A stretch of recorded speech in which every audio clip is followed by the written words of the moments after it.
నేను 1 KG Sona Masuri rice తీసుకున్నాను. ఇవి 2 డేస్ 2 నైట్స్ నానబెట్టేశాను.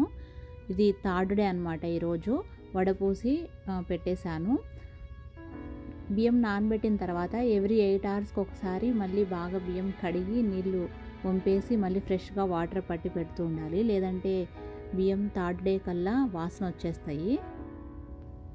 వడబుట్టలకి పోసుకొని ఒక 20 మినిట్స్ అలా వదిలేస్తే నీళ్ళన్నీ దిగిపోతాయి. తర్వాత ఈ బియ్యము కొన్ని కొన్నిగా మిక్సీ జార్లోకి వేసుకొని మెత్తగా పిండి కొట్టి పెట్టుకోవాలి. బియ్యం మిక్సీకి వేసుకొని ఏ వాయ కావాయ మెత్తగా జల్లించి పెట్టుకోవాలి. పిండి జల్లించుకున్న తర్వాత మళ్ళీ పిండి ఆరిపోకుండా ఇట్లా ప్రెస్ చేసుకుంటూ ఉండాలి. పిండి బాగా మెత్తగా పౌడర్ లాగా జల్లించి పెట్టుకోవాలి. ఒకవేళ జల్లడ సరిగా లేకుండా కొంచెం బరకగా పడింది అనుకోండి, 2 సార్లు జల్లించుకోవాలి.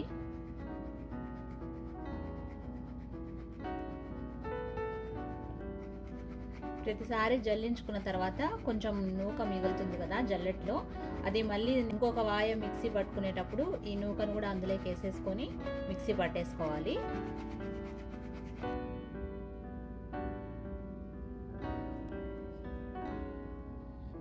నేను ఈ పిండి ఆరిపోకుండా కొంచెం తడి క్లాత్ కప్పి పెడుతున్నాను. తర్వాత పాకం కోసం నేను 750 గ్రామ్స్ బెల్లం తీసుకున్నానండి. 1 కేజీ బియ్యంకి 750 గ్రామ్స్ బెల్లం అయితే కరెక్ట్గా సరిపోతుంది. సో ఈ బెల్లం అంతా నేను పొడి చేసి పెట్టేసుకొని ఒక గిన్నెలో వేసుకొని కొన్ని వాటర్ యాడ్ చేస్తున్నాను.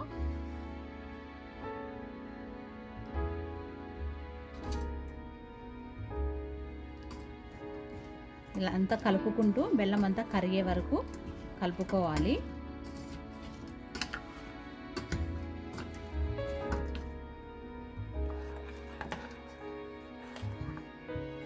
ఆ బెల్లం అంతా ఒకసారి కరిగిన తర్వాత ఇది మనం ఏ గిన్నెలో అయితే పాకం పట్టుకోవాలనుకుంటున్నామో ఆ గిన్నెలోకి వడపోసుకోవాలి.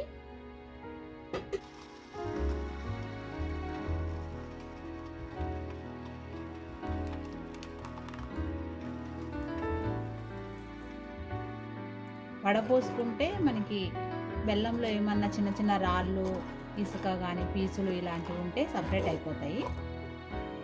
తర్వాత సన్న సెగ మీద ఈ పాకాన్ని ఉడకనివ్వాలి.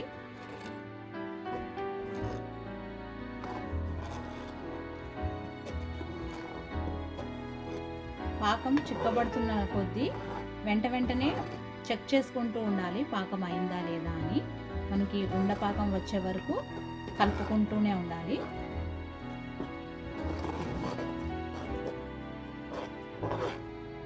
ఒక గిన్నెలోకి నీళ్లు తీసుకొని కొంచెం పాకం వేసుకోవాలి.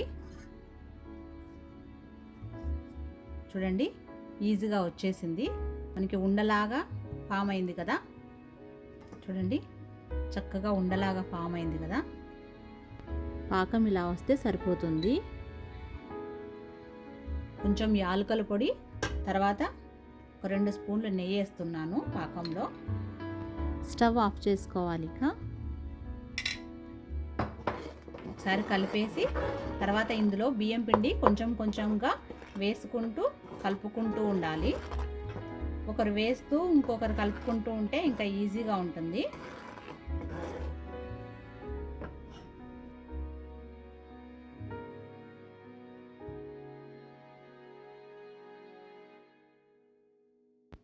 స్టార్టింగ్లో ఉండలు కట్టినట్టు అనిపిస్తుంది.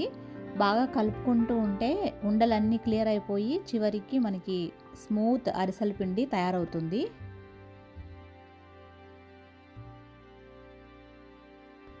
కేజీ బియ్యంకి అరిసెలు చేసుకోవాలనుకోండి, ఖచ్చితంగా కేజీ కాకుండా ఒక 100 కానీ 200 గ్రామ్స్ ఎక్స్ట్రా బియ్యం నానబెట్టుకొని పిండి పట్టి పెట్టుకోవాలి.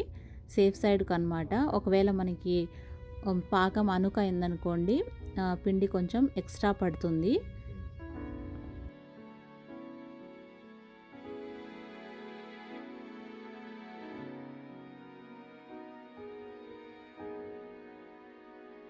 చూడండి, పిండి మొత్తం ఇలా ఉండలేం లేకుండా నీట్గా కలిపేసుకోవాలి.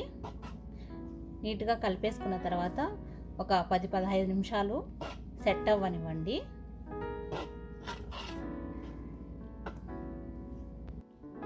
అరగంట తర్వాత చూడండి అరిసెల పిండి కరెక్ట్గా సెట్ అయిపోయింది. మనం అరిసెలు వేసుకోవడానికి పిండి ఏ విధంగా ఉండాలో ఆ విధంగా పర్ఫెక్ట్గా సెట్ అయిపోయింది. నాకు 1 కేజీ బియ్యంకి 750 గ్రామ్స్ బెల్లం ఖచ్చితంగా సరిపోయిందండి. బియ్యం పిండి ఏం మిగల్లేదు, మొత్తం అంతా వాడేశాను. మీరు ఏ సైజు అరిసెలు చేసుకోవాలనుకుంటున్నారో దానికి తగ్గట్టుగా చిన్న చిన్న బాల్స్ చేసి పెట్టుకోవాలి. తర్వాత నేను ఒక బటర్ పేపర్ మీద ఆయిల్ అప్లై చేసుకుంటున్నాను. బటర్ పేపర్ లేకపోతే పాలిథిన్ కవర్ అయినా యూస్ చేసుకోవచ్చు. తర్వాత ఉండని తీసుకొని బటర్ పేపర్ మీద పెట్టుకొని ఇలా మునివేళ్ళతో ప్రెస్ చేసి పెట్టుకోవాలి. తర్వాత బాగా కాగిన ఆయిల్లో డీప్ ఫ్రై చేసుకోవాలి. ఒక సైడ్ బ్రౌన్గా వచ్చిన తర్వాత ఇంకొక సైడ్ కూడా తిప్పుకొని రెండు వైపులా లైట్ బ్రౌన్ కలర్ వచ్చే వరకు ఫ్రై చేసుకోవాలి. చక్కగా పొంగాయి చూడండి. తర్వాత నేను ఈ అరిసెని చిల్లుల గెరిట మీద పెట్టుకొని ఆయిల్ అంతా ప్రెస్ చేస్తున్నాను ఇంకొక గెరిటతో. ఇలా ప్రెస్ చేయడం మీకు చేత కాకపోతే ఒక పల్లెరం తీసుకోండి. అందులో అడుగు భాగం ఫ్లాట్గా ఉన్న ఒక గిన్నెను బోర్లేసి దాని మీద అరిసెను పెట్టి ఇంకొక గిన్నెతో ప్రెస్ చేస్తే ఆయిల్ అంతా కూడా వచ్చేస్తుంది. ఇదే విధంగా మిగతా అరిసెలన్నీ కూడా ఫ్రై చేసుకొని టిష్యూ పేపర్ మీద వేసుకుంటే ఇంకా ఎక్సెస్ ఆయిల్ ఉంటే అంతా పీల్ చేసుకుంటుంది. అరిసెలు అయితే మాత్రం పైన క్రిస్పీగా లోపల సాఫ్ట్గా సూపర్ టేస్టీగా వచ్చాయి. మీరు కూడా ఖచ్చితంగా ట్రై చేయండి. మీకు ఈ రెసిపీ నచ్చినట్లయితే ప్లీజ్ లైక్ చేయండి. అలానే ఈరోజు మా ఇంట్లో ఛానల్ని సబ్స్క్రైబ్ చేసుకొని బెల్ ఐకాన్ని క్లిక్ చేయండి. నేను పెట్టే ప్రతి వీడియోస్ మీకు నోటిఫికేషన్ రూపంలో వస్తాయి. మిస్ కాకుండా చూసేయచ్చు. Thank you for watching.